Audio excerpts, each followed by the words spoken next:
हाँ जी, अब ठीक है। देखिए, अब हिमले इसमें क्या है, सबको पता है कि भाई इलेक्ट्रिसिटी एक्ट के अंदर जो भी है, इसमें जनरल कोर्ट को कोई पावर नहीं दिया गया, उसको एम्पावर नहीं किया गया है। तो यहाँ पर स्पेशल कोर्ट का जिक्र किया गया है। स्पेशल कोर्ट का जिक्र हमारे पास आता है सेक्शन 153 में, जहाँ पर ये साफ साफ लिखा है कॉन्स्टिट्यूशन ऑफ स्पेशल कोर्ट्स। यानी यहाँ पर कॉन्स्टिट्यूशन का मतलब है गठन। यानी स्पेशल कोर्ट का गठन किया जाएगा, यानी बनाया जाएगा, फॉर्म फॉर्म किया जाएगा। Now see, the state government may, और ये सब कुछ राज्य सरकार करेगी। The state government may for the purposes of providing speedy trial of offences referred to in section 135 से लेके 140 तक, जो हम लोग ऑलरेडी डिस्कस कर चुके हैं, और सेक्शन 150 वाला, by notification in the official gazette, जितना चाहे उतना वो स्पेशल कोर्ट्स बना सकती है। तो सबसे इंपॉर्टेंट सिंपल सी बात है, हालांकि ये पीटी वाला क्वेश्चन है, मेंस में इसका कुछ लेना देना ज़्यादा नहीं है। जो पावर की बात है कि वहां पर थोड़ा आएगा, कोर्ट के पावर की बात, उसमें मेंस का क्वेश्चन बनेगा। तो यहाँ पर एक बात क्लियर करी इन्होंने कि ये राज्य सरकार डिसाइड करेगी कि कितना स्पेशल कोर्ट्स इलेक्ट्रिसिटी एक्ट के तहत बनाए जाने चाहिए। और इसमें सिर्फ एक इन्होंने ये भी कर दिया है कि किस अपराध के लिए स्पेशल कोर्ट बनेगा। तो उन्होंने ये कह दिया कि सेक्शन 135 से लेकर 140 तक और 150 के अंदर जो ऑफेंस बनेगा होगा, उसी अपराध के लिए स्पेशल कोर्ट राज्य सरकार बनाएगी, और जितना चाहे उतना बना सकती है। सबसे इंटरेस्टिंग पार्ट क्या है कि इस स्पेशल कोर्ट्स को बनाने के लिए अभी तक जो आपके सामने यहाँ पर दिख रहा है, इसमें कहीं भी कोई कंसल्टेशन वाली बात नहीं है। ठीक है, यहाँ पर कंसल्टेशन वाली बात नहीं है। लेकिन सब सेक्शन 2 में जब आप जाएंगे तो यहाँ पर साफ साफ लिखा है कि स्पेशल कोर्ट शैल कंसिस्ट ए सिंगल जज, एकदम साफ सुथरा है, सिंगल जज who shall be appointed by the state government with the concurrence of the high court। सो यहाँ पर और इंटरेस्टिंग फैक्ट समझ लीजिए कि राज्य सरकार के द्वारा जज अपॉइंट किया जाएगा। तो ये बहुत बार मतलब इंटरव्यू में जीके जीएस के फॉर्म में पूछ देता है कि भाई वो कौन सा एक्ट है हमारे पास नॉर्मली जिसमें कि राज्य सरकार जजेस को अपॉइंट करती है। नहीं तो अदरवाइज राज्य सरकार कहीं भी जजेस को अपॉइंट नहीं करती है। हमेशा जजेस को कौन अपॉइंट करता है? हाई कोर्ट अपॉइंट करती है। जुडिशियल का जो जुडिशरी का जो अथॉरिटी है, मालिक है, वो कौन है? हाई कोर्ट है। लेकिन यहाँ आपके सामने बिल्कुल क्लियर है, और इसीलिए ये सेक्शन इंपॉर्टेंट भी है पूरा। Special court shall consist of a single जज who shall be appointed by the state government, एकदम साफ सुथरा लिखा है, shall be appointed by the state government with the concurrence of the high court. So appointment तो state government ही करेगी, लेकिन यहां पर उल्टा हो रहा है, कंकरेंस करके सिर्फ लेगी। तीसरी बात, a person shall not B qualified for appointment. अब इसमें क्या क्या लिखा है इन्होंने, कौन बन सकता है इसमें? सी, shall not be qualified for appointment as a judge of a special court unless he was immediately before such appointment an additional district and session judge। यानी आप ही लोग वो पर्सन है जो कि वहां पर आप जज बन सकते हैं, राज्य सरकार आपको अपॉइंट कर सकती है। तो इसीलिए जो हम लोग ये कहते हैं ना, ये देखिए यहाँ पर ये क्या होता है, यहाँ पर फिर एक चीज मैं आपको बताता हूँ। आई थिंक आर्टिकल 50 है या 50 है, I forget the exact article, जिसमें कहा गया है कि separation of executive and judiciary. अब यहाँ पर सेपरेशन ऑफ जी एग्जीक्यूटिव एंड जुडिशियरी 50 है ना सर, क्या 50 जी सर। है ना? तो एक separation of execution executive and judiciary, तो यहाँ पर क्या हो रहा है, आप जुडिशियरी वाले पर्सन को उठा के लेके आ रहे हैं और राज्य सरकार अपॉइंट कर रही है, तो सेपरेशन वाली बात तो दूर हट जाती है।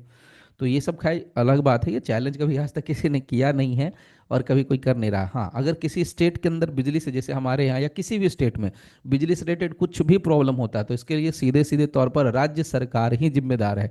चाहे वो जितना भी ठीक रहा है, या बोलते हैं ना कि नारियल माथे पे फोड़ना है, राज्य सरकार केंद्र सरकार के ऊपर फोड़ ले, लेकिन वास्तविकता में राज्य सरकार ही इसके लिए दोषी मानी जाती है। यहाँ पर ये बात क्लियर मेंशन किया। क्यों?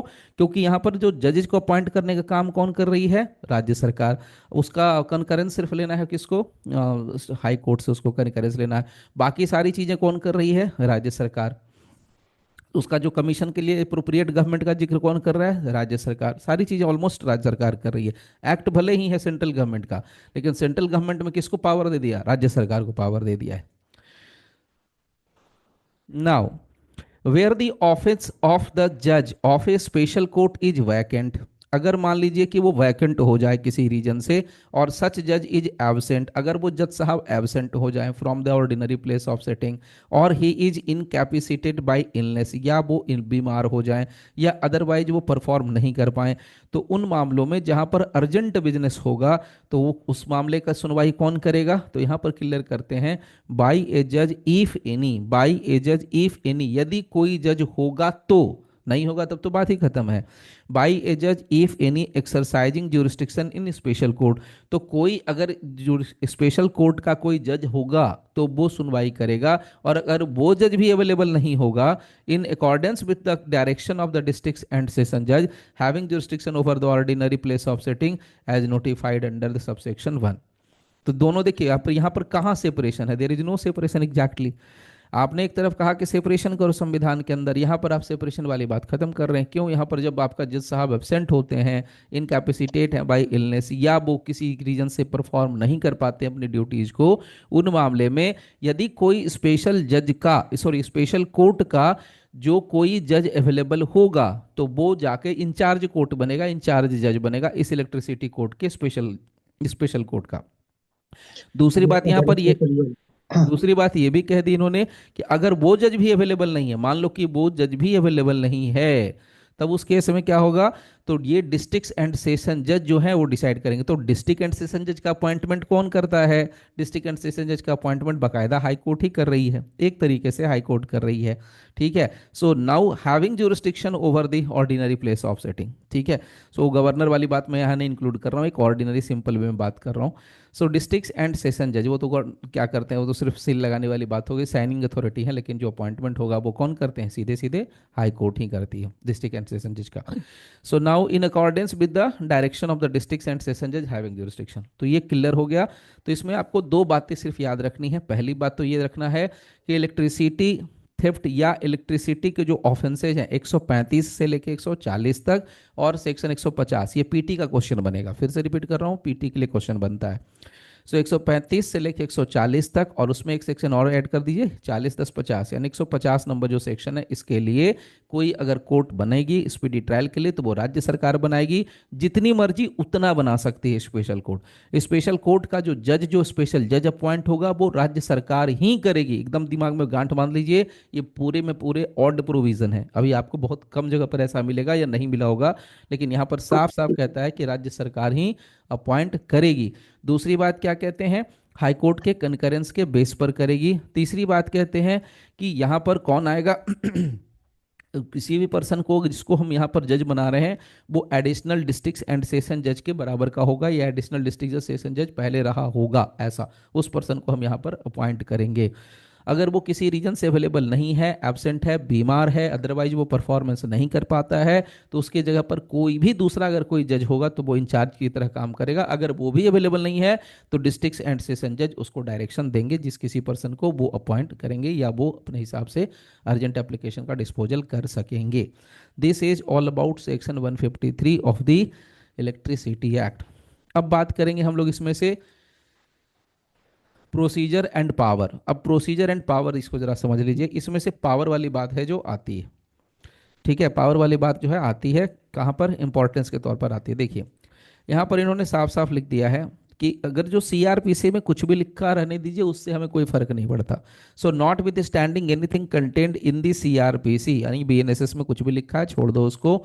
Every offence punishable under section 135 से 140 एंड सेक्शन 150।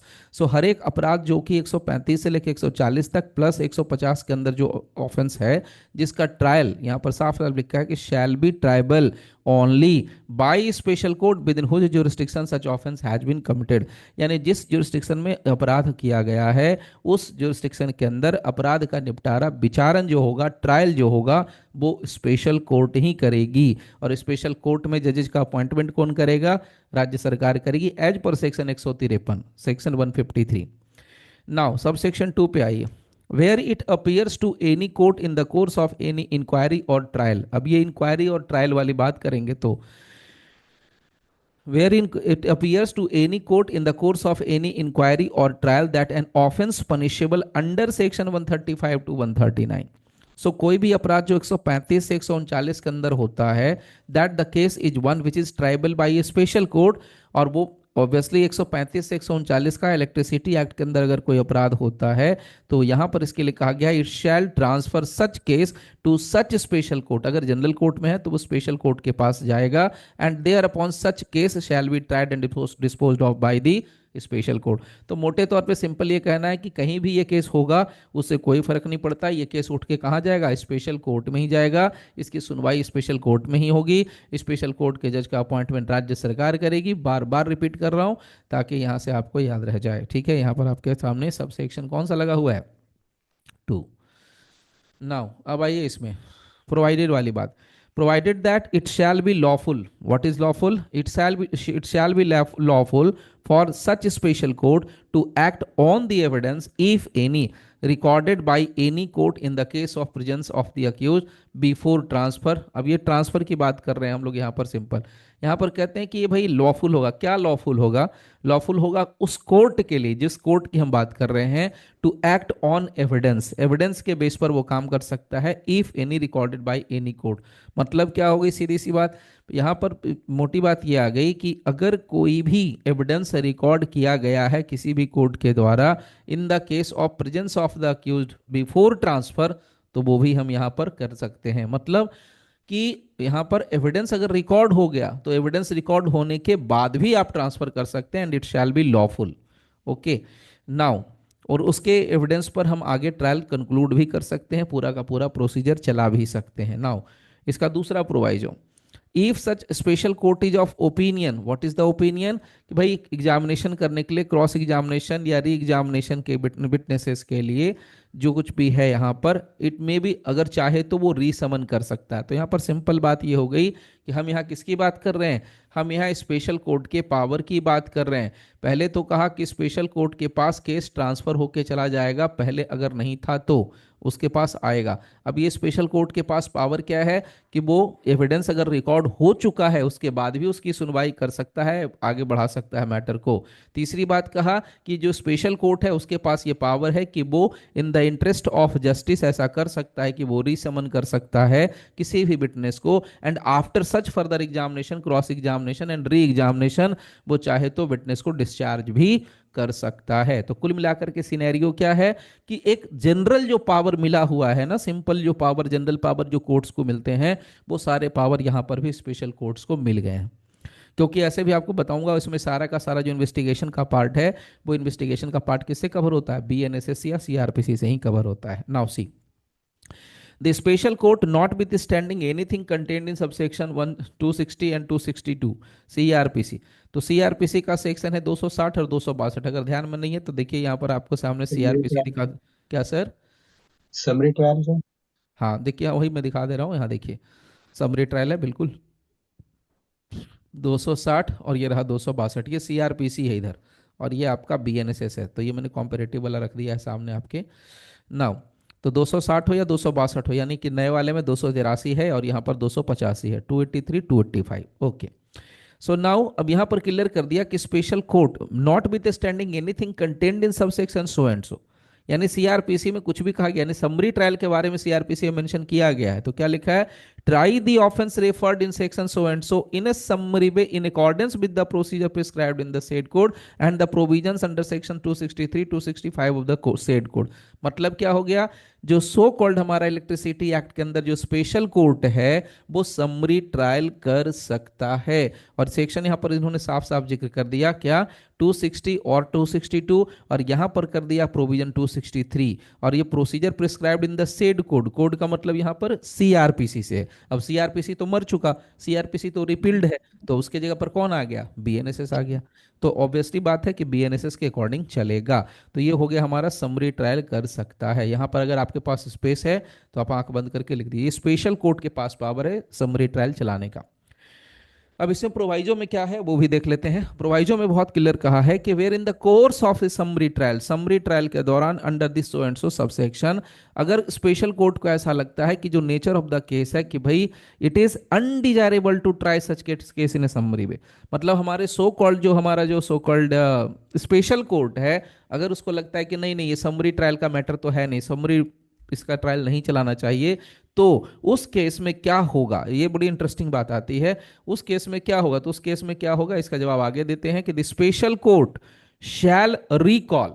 तो स्पेशल कोर्ट क्या करेगी, रिकॉल करेगी, तो करेगी क्यों, क्योंकि यहां शैल लगा दिया। So the special court shall recall any witness who may have been examined. अब उसका एग्जामिनेशन किया जा सकता है, and proceed to rehear the case. तो पूरे केस की री हियरिंग करेगा इन द मैनर जैसा सीआरपीसी में बताया गया है अपराध के विचारण के लिए। सो अगर समरी ट्रायल का मैटर नहीं लगता है तब, और ये भी कब कह रहे हैं, इन the course of A summary trial, जब समरी ट्रायल ये चला रहे होंगे उस समय अगर ये कोर्ट को लगता है, स्पेशल कोर्ट को, कि nature of the case is that it is undesirable, यहां पर टर्म क्या लिखा है इन्होंने, अनडिजायरेबल, ये डिजायरेबल नहीं है कि मैटर का समरी ट्रायल किया जा सके उस मामले में, ठीक है।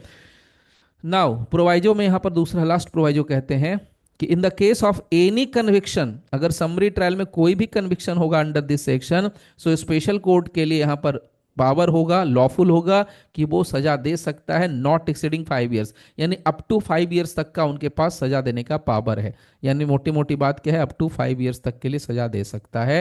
एज पर सेक्शन कौन सा है हमारे पास, सेक्शन हमारे सामने आपको दिखा देता हूं, सेक्शन 154, और हम बात कर रहे हैं किसकी, सबसेक्शन 2 की, सॉरी सबसेक्शन 3 की, सबसेक्शन 3 की।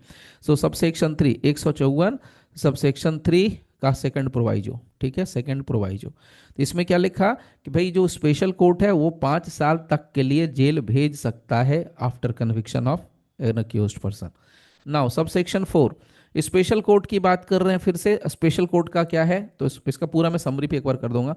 सो स्पेशल कोर्ट में क्या है, यहां पर साफ साफ लिखते हैं, special court may with a view to obtain evidence लेने के पर्पज से क्या कर सकती है कोर्ट, कोर्ट ये कर सकती है कि भाई सीधे सीधे तौर पर यहां पर कहते हैं for the purpose of section 308 be deemed to have been tendered under section 307। अब मतलब क्या निकल के आया कि वही बात जो 306 में, 306 में क्या है अगर ध्यान में हो तो, व्हाट इज 306, 306 वैसे वही, पार्डन, पार्डन पार्डन ये रहा 306, 343, 306, 343, पार्डन, ठीक है। तो यहां पर वही बात इन्होंने लिखी, यानी कि स्पेशल कोर्ट को वो पावर भी है, पार्डनिंग वाली बात भी हो गई। सो नाउ सी क्या लिखते हैं, फिर से एक बार रिपीट कर दे रहा हूं, स्पेशल कोर्ट अगर चाहे तो किस पर्पज से, ऑब्टेनिंग द एविडेंस, एविडेंस किसी पर्सन से लेने के पर्पज से, यानी क्या कर रही है, ठगी रही है कोर्ट एक तरीके से, obtaining the evidence of any person, किसी भी पर्सन का एविडेंस रिकॉर्ड करने से, suppose to have been directly or indirectly concern in or privy to any offence tender pardon to such person. तो अब इसमें कुछ करने के लिए दिमाग लगाना ही नहीं है।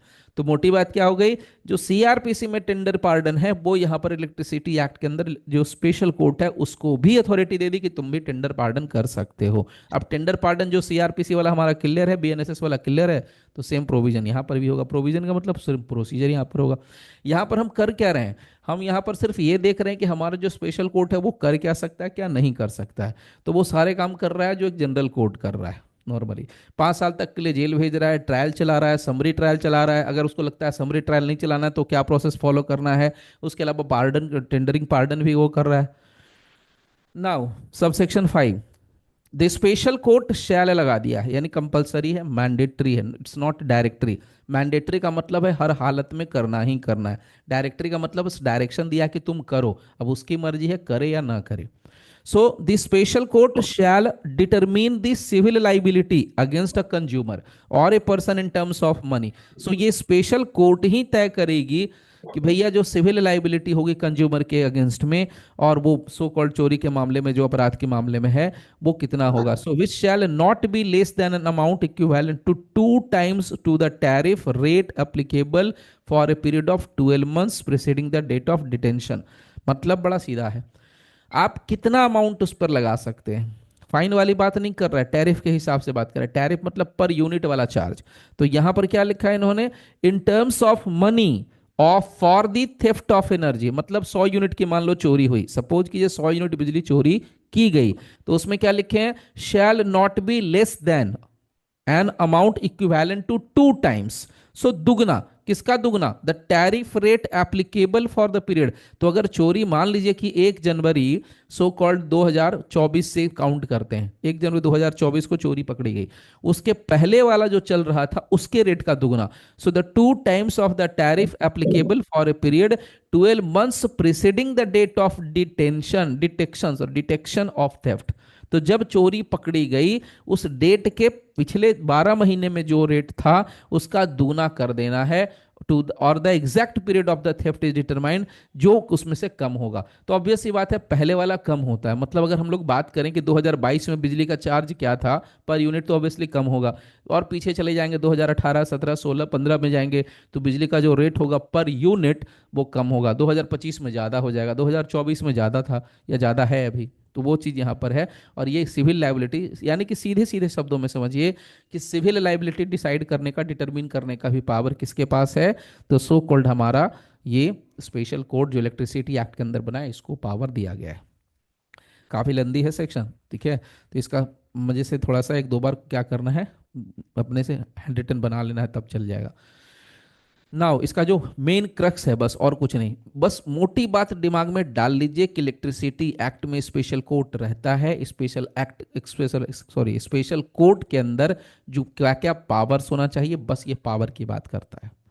क्या पावर दिए हैं? तो जनरल पावर है, सब जनरल पावर है, इक्का दुक्का मैटर छोड़ करके। इक्का दुक्का में कौन सा आता है एक्सेप्शनल केस में? एक्सेप्शनल केस में बस ये है कि अगर कोर्ट को लगता है कि ये मामला जो है समरी ट्रायल के अंदर नहीं चलेगा, उनको लगता है कि नहीं है, तो उस केस में क्या प्रोसीजर करना है? तो री हियरिंग करना है, बाकी जो रिकॉल करना है, ये सारी चीजें यहाँ पर आनी है, बाकी सब इन जनरल है। पनिशमेंट कितना देना है? तो 5 साल तक के लिए जेल भेज सकती है, ये सारा मामला इन जनरल है। सिविल लाइबिलिटी कौन डिसाइड करेगा? तो स्पेशल कोर्ट ही डिसाइड करेगी। कैसे डिसाइड करेगी, कितने हिसाब से डिसाइड करेगी? तो जो पिछले साल का 12 महीने का था या जो करंट में है, दोनों में जो कम होगा, तो ऑब्वियस सी बात है पिछले 12 महीने का जो होगा वो कम होगा। अगर मान लिया वर्तमान में सरकार ने कहा कि नहीं हम तो और कम कर दे रहे हैं, तो वर्तमान में जो कम हो गया वो हो गया। नाउ अब आइए यहाँ पर, ये वाला बड़ा अजीब सा मामला है, इसका हालांकि जरूरत नहीं पड़ेगा, मैं शॉर्ट में आपको शेयर कर दे रहा हूँ, देखिए, क्योंकि लंबा चौड़ा इसमें मामला। आप यहाँ पर देखिए रिजर्व बैंक ऑफ इंडिया को भी इन्होंने बना दिया है। In case the civil liability so determined finally by the special court is less than the amount deposited by the consumer. अगर ऐसी परिस्थिति आती है, इन केस, ये कह रहा है इन केस ऐसा हो जाए कि जो सिविल लाइबिलिटी अगर स्पेशल कोर्ट ने डिसाइड करी, फाइनली डिटरमिन करी, अगर वो less than the amount deposited by the consumer, consumer के द्वारा जितना अमाउंट डिपॉजिट किया गया उससे भी कम हो जाए, या the person the excess amount so deposited by the consumer और the person to the board और द लाइसेंसी और the concern person as the case may be shall be refunded. जो ज्यादा अमाउंट है क्या होगा? शैल बी रिफंडेड, ऑब्वियस सी बात है रिफंड करना पड़ेगा। तो shall be refunded by the board और द लाइसेंसी और the concern person as the case may be with in कितना? अ फोर्ट नाइट, 15 दिन के अंदर, from the date of the communication of the order of the special court together with the interest of prevailing RBI जो लगता है। so कितना? from the date of such deposit till the payment।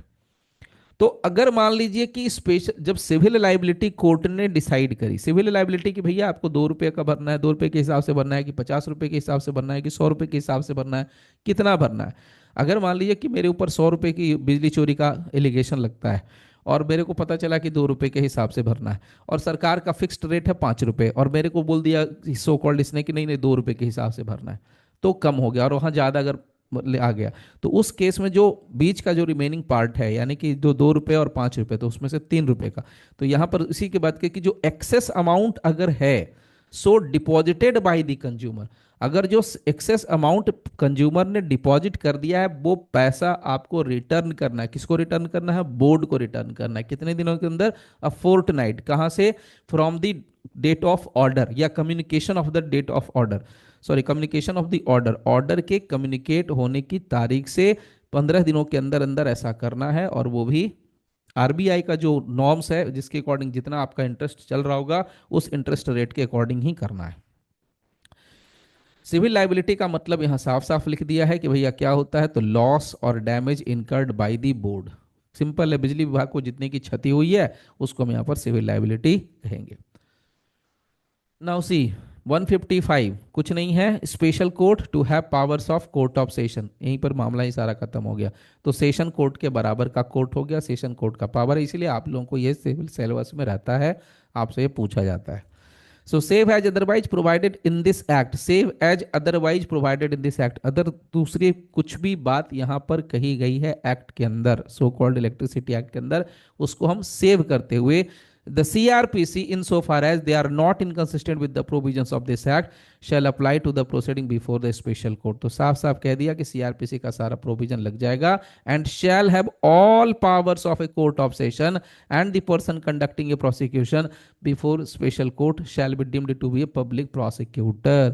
यानी कि जो वहां पर अभियोजन का काम करेगा वो पीपी रहेगा, और जो जो कोर्ट होगे वो सो कॉल्ड सेशन जज के पावर के अकॉर्डिंग चलेंगे। तो shall have all powers of his court of session, मतलब क्या, मतलब एक तरीके से आप पढ़ेंगे तो समझ में आएगी चीजें, ये एक तरीके का मजाक है।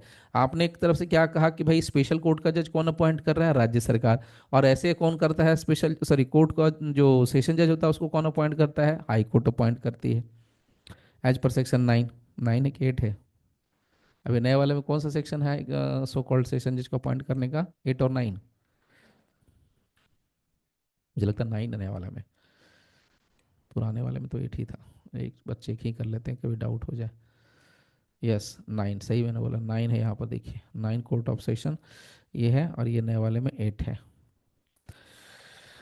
नाउ चलिए फिलहाल आगे बढ़ते हैं, appeal and revision. Appeal and revision, जो सीआरपीसी में अपील और रिवीजन का प्रोविजन है वो सेम अप्लाई होगा, तो जो सीआरपीसी में आपने पढ़ रखा है आंख बंद करके कॉपी पेस्ट कर दीजिए, इसमें कुछ नहीं करना है। देखिए, the high court may exercise so far as may be applicable all the powers conferred by chapters 29 and 30 of CrPC as if, अब ये जो चैप्टर है वो बदल जाएगा बीएनएसएस में, special court within the local limits of the jurisdiction, trying cases within the local jurisdiction of the high court.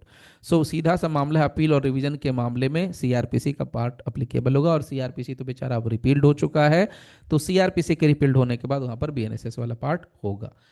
Now review, तो review के लिए भी कुछ नहीं है, रिव्यू वाली पार्ट भी सुन लेते हैं। देखिए, अगर स्पेशल कोर्ट के पास, स्पेशल कोर्ट के पास अगर पिटीशन लगाया जाए ऑन ए पिटीशन या otherwise, and in order to prevent miscarriage of justice review its judgment, power दिया है रिव्यू करने का, और ऑर्डर पास्ट अंडर सेक्शन 154, 154 में जो ऑर्डर पास कर रहा है उस ऑर्डर को रिव्यू करने का पावर है, but no such review petition shall be entertain except on the ground that it was such order passed under a mistake of fact, ignorance of any fact, material fact or any error apparent on the face of record। Now तो simple सा मोटे मोटी बात क्या है कि भाई इस कोर्ट को रिव्यू करने का पावर है, तो इलेक्ट्रिसिटी एक्ट के किस सेक्शन के तहत रिव्यू की बात होती है, 157। इसके ऊपर चले जाइए, अपील और रिवीजन का पावर कहां से मिल रहा है इसको, तो 156 कहता है कि भाई जो सीआरपीसी का है या बीएनएसएस का है वो सेम पावर यहां पर इसको मिल जाएगा एज पर सेक्शन 156। 155 में जाएंगे तो कोर्ट ऑफ सेशन के बराबर हो गया हमारा सो कॉल्ड स्पेशल कोर्ट। तो इसी तरीके से आपको कॉम्पेरेटिव स्टडी करके एक सिर्फ एक 2 घंटे का है, आप उसमें अपना प्रोसेस लिख लेंगे, काफ़ी रहेगा, जितना हो सकता है उतना मैं आपको यहाँ पर कराते रहूंगा revision bar bar bar bar. Now, provided that the special court shall not allow any review petition and set aside its previous order or judgment without hearing the, छोड़ दीजिए, यानी पार्टीज को बिना सुने भी कोर्ट क्या कर सकती है, सेट असाइड कर सकती है, ऐसा special court shall not allow any review petition and set aside its previous judgment, और पार्टी को बिना सुने तो कर ही नहीं सकते, बिना पार्टी को सुनना पड़ेगा। स्पेशल कोर्ट का मतलब क्या होता है, तो यहाँ पर साफ साफ लिखा है, special court constituted under subsection 153 of subsection 1। तो 153 सबसेक्शन 1 के तहत जो स्पेशल कोर्ट बनेगा उसी की बात हम यहाँ पर करते हैं। तो ये हो गया हमारा यहाँ पर तक का पार्ट, 156 का पार्ट, ठीक है। अब इसमें हमारे लिए कुछ नहीं करना है, ये छोटी छोटी बातें हैं वो मैं आपको यहाँ पर शेयर कर रहा हूँ। ये हो गया हमारा आर्बिट्रेशन, तो इसमें आर्बिट्रेशन एक्ट की बात करेंगे तो आर्बिट्रेशन एंड कॉन्सिलिएशन एक्ट 1996 लग जाएगा, ठीक है, बस सिंपल है, कुछ नहीं है, इक्के दुक्के सेक्शन ही डिस्कस करने हैं। इसके अलावा अदर प्रोविजंस में इसके बारे में कुछ नहीं करना है, थोड़ा सा पार्ट था इसको हटाइए, 162 खाली देखना है, ये इस पे भी हटा दीजिए, ओके डन। बाकी में कुछ नहीं करिए, छोड़ दीजिए। इसको मैं पहले यहाँ से कर देता हूँ स्टॉप।